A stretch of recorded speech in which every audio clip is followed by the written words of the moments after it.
these are the colors I'm going to be using in this painting. These are all leftover colors and they are all complete custom blends. Some of the custom blends were just taking advantage of colors that were already there from a pour I did in the past. So I really couldn't tell you what all these colors are, except to say that this probably has something to do with copper, but I do think something else is mixed in it. And obviously you can see that everything are these muted shades of pinks, corals, berry, and I don't know, a little bit more on the orangey red side than the berry on this color. I feel like this is going to be a really wonderful color palette, especially this time of the year, because Valentine's Day is coming. And I also think that this might make a lovely painting, perhaps for a sophisticated looking baby's room, baby's nursery. I think that it could end up that way for something like that. But we'll see in the end, won't we? We'll see what this ends up looking like. Speaking of Valentine's Day and colors of love, please be sure to join us on January 28th and January 29th for a wonderful collaboration on the Valentine's Day theme. Information is in the description and we look forward to seeing you there. So again, I'm going to be doing a similar technique as what I've done in my last couple paintings. I'm going to make one of my cups a little on the lighter side and one of them a little on the darker side. And then we'll be doing a wandering ring pour and we'll see how it turns out. Both times I've done this, I stuck to the black and white theme.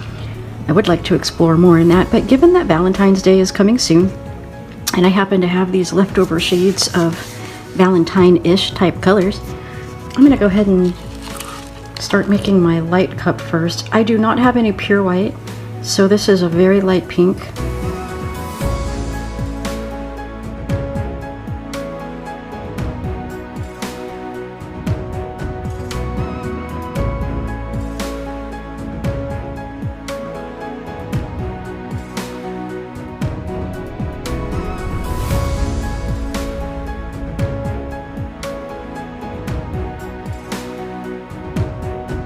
I'm really questioning if I'm going to have enough for another painting. But if not, I guess I can just do something else. Alright, so this cup is going to be the darker cup.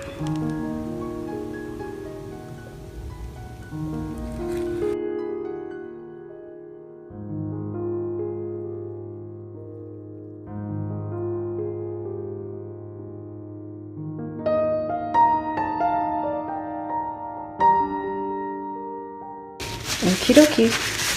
So we're going to go ahead and start this. I'm going to put my dark cup down first.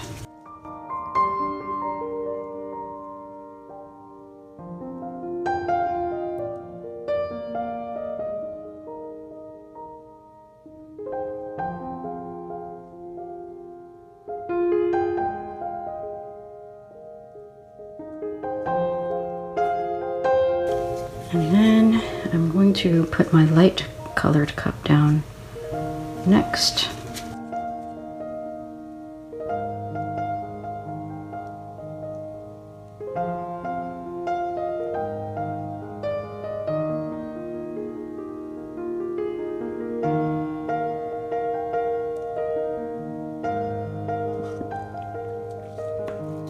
So hopefully I delivered that well.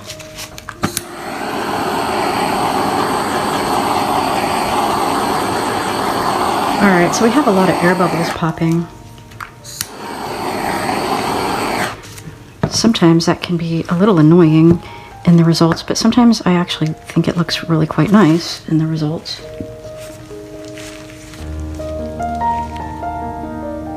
Let's just take a close-up look on that. So I do see some really nice effects happening, and actually the way that I tossed this ribboning out here, I kind of like that. We'll see how these white spots that popped from the bubbles open up to be. We'll see if we like it in the end or not.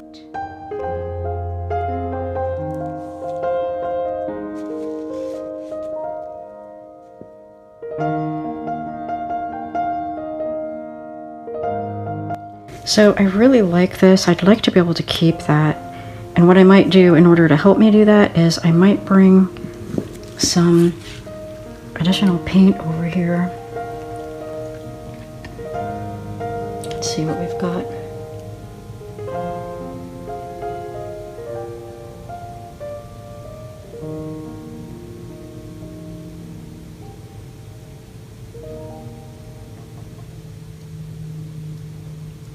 I'm not quite sure if that was a good idea, but we'll find out. Alright, so I'm just going to put some of this over here just to give us a flow extender. There's quite a lot of paint there, so I'm not too worried about that at this point, but we'll see. Maybe I should be. So I'm just picking some of this paint up and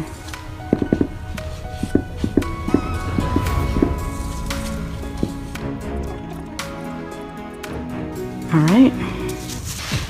So I think I really want this to slide that way. I think that's going to lead to the best result because there's a lot of neat stuff going on over here, but so far it's way over here, and then there's just a lot more space over there, and then over here as well, although some slightly negative looking space could be attractive, but we'll see. I'm not sure if there's going to be enough contrast in this in the end, but we'll also see.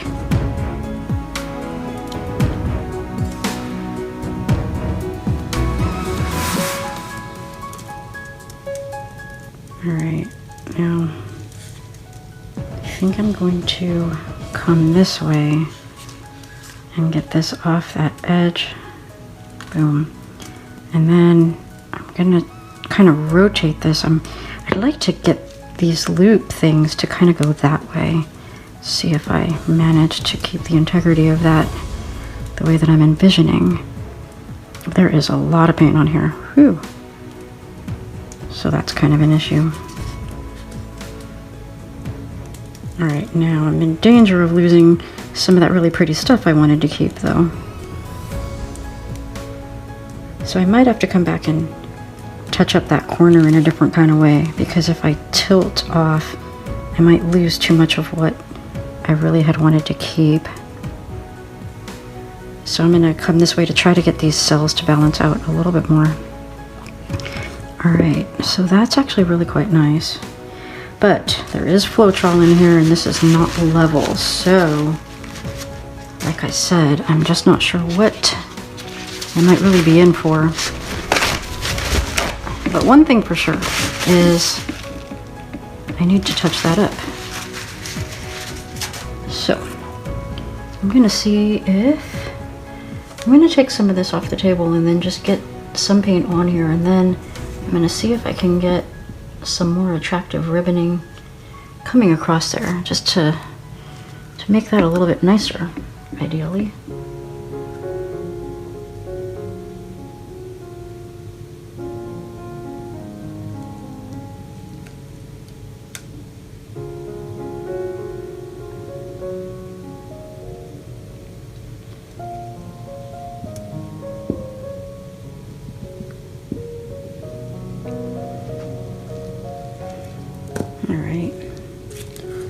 Try with this cup. I just feel like I want something just a little bit different. Maybe I just need this lighter cup to just touch up in here.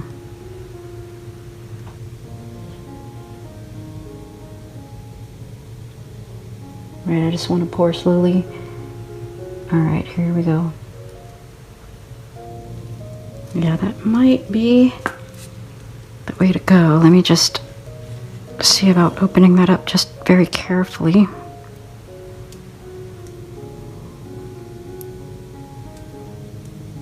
Alright, I gotta be careful of those areas I want to keep, so hopefully that just helped stretch it, and now I can bring this back just a little bit.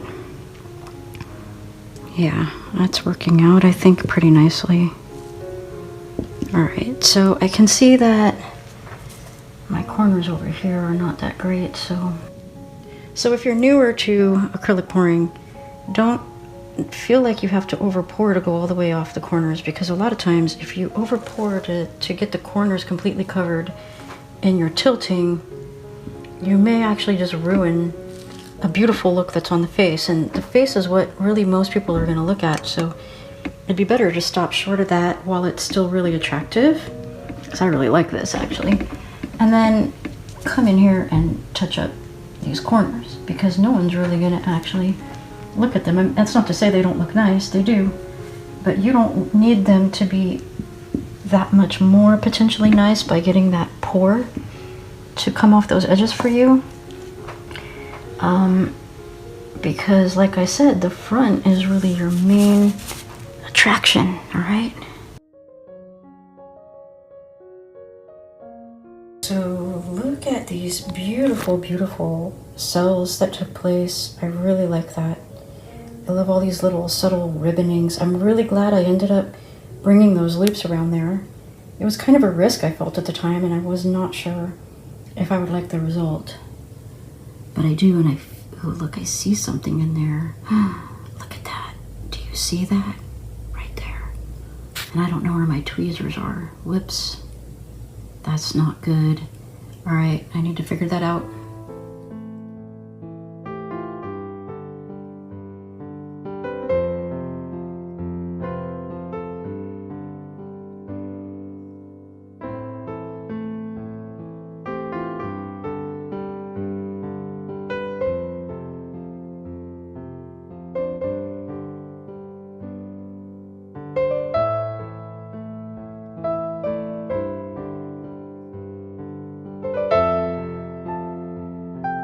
It's actually also interesting, some of these spots, they didn't stay totally white. Like, some of them ended up with a little color on the inside or a little ring on the inside and then a little spot. So I feel like that helped to make it a little more interesting than what it might have been if it was just pure white spots everywhere. And the parts that are pure white, I don't really mind it. I think it's really nice. It adds a little bit of something interesting.